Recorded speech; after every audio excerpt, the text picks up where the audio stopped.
ছেলের লেখা মায়ের চিঠি। মাগো, তুমি আজ কোথায় গেছো চলে? তোমার কথা আজ খুব মনে পড়ছে। তুমি যখন আমার ছোট্টবেলায় আমাকে তোমার বুকের ভিতর জড়িয়ে ধরে রাখতে, তখন আমি বুঝতাম না মায়ের ভালোবাসা কাকে বলে। তখন আমি খুব ছোট্ট ছিলাম, তাই মাথার উপরে ছাদ ছিল না। মাগো, তুমি তো ছাতি হয়ে রোদ বৃষ্টি ঝড় তুফান থেকে আগলে রেখেছিলে। ঘরে চাল ছিল না, ডাল ছিল না, খাওয়ার মতো কিছুই ছিল না। মাগো, তোমার মুখে শুনেছিলাম তুমি পরের বাড়িতে কাজ করতে। তোমাকে তারা যা খেতে দিত তুমি না খেয়ে আমাদের জন্য নিয়ে চলে আসতে। তুমি না খেয়ে আমাদের খাইয়েছ, আমরা তা পেট ভরে খেয়েছি। আমরা তখনও ভাবতাম না তুমি খেয়েছো কিনা। এইরকম দুর্গাপুজোর সময় আমাদের জামা কাপড় কিনে দিতে, আর নিজের পরনে থাকতো ময়লা জামা কাপড়। মাগো, তোমার মুখে শুনেছিলাম পরে আমাকে জন্ম দিতে গিয়ে প্রসব ব্যথায় ছটপট করে মরতে বসেছিলে। নিজের কষ্ট নিজের বুকে চেপে রেখে এই পৃথিবীর আলো দেখিয়েছিলে। মাগো, তোমাকে আজ খুব মনে পড়ছে। তোমাকে কোনো মূল্য দিতে পারিনি। মাগো, তোমার ছোট্ট ছেলেটা আজ অনেক বড় হয়েছে। মাগো, তোমার যখন ধীরে ধীরে বয়স হয়ে গেল, আর আমরা তখনই তোমার থেকে ধীরে ধীরে ভিন্ন হয়ে গেলাম। তখনও বুঝিনি মা কাকে বলে। তারপর মাগো, তুমি যখন ধীরে ধীরে মরণের পথে যেতে লাগলে, তখনও তোমাকে ভালো করে যত্ন করিনি। যখন তুমি বিছানায় প্রস্রাব পায়খানা করতে, তখন আমাদের পরিষ্কার করতে ঘৃণা করত। তখন আমরা বলতাম রোগ জীবাণু ছড়াচ্ছে। আমাদের বাচ্চাদের কাছে যেতে দিতাম না।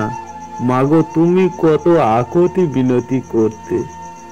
তুমি কেঁদে কেঁদে বলতে, ওরে খোকা, আমার বিছানাটা পরিষ্কার করে দে না রে, আমি আর থাকতে পারছি না। নোংরা বিছানায় 3-4 দিন শুয়ে আছি। মাগো, তখনও তোমাকে কোনো মূল্য দিতে পারেনি। ওরে খোকা, তোরা আমার শেষের দিনটা আমার কাছে কাছে থাক।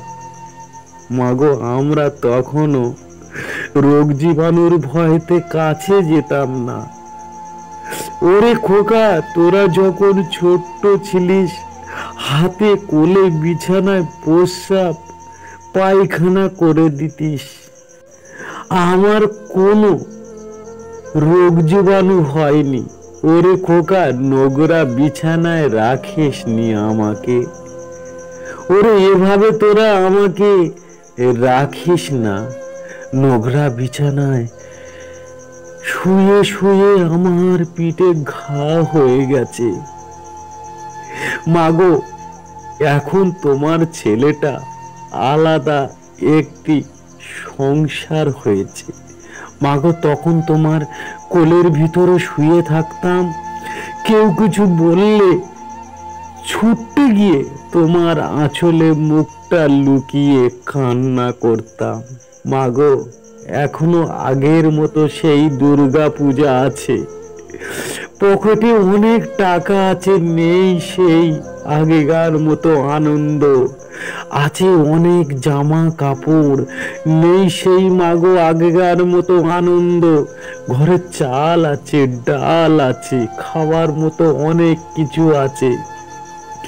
খাওয়ার মতো পেটটা নেই, আছে শুধু পেটের মধ্যে গ্যাসে ভরা, শরীরটা রোগ জীবাণুতে ভরা, তখন কিন্তু ভাবেনি একদিন তোমার মতো বয়স হবে, তোমার মতো নোংরা বিছানায় শুয়ে শেষের দিন গুনতে হবে।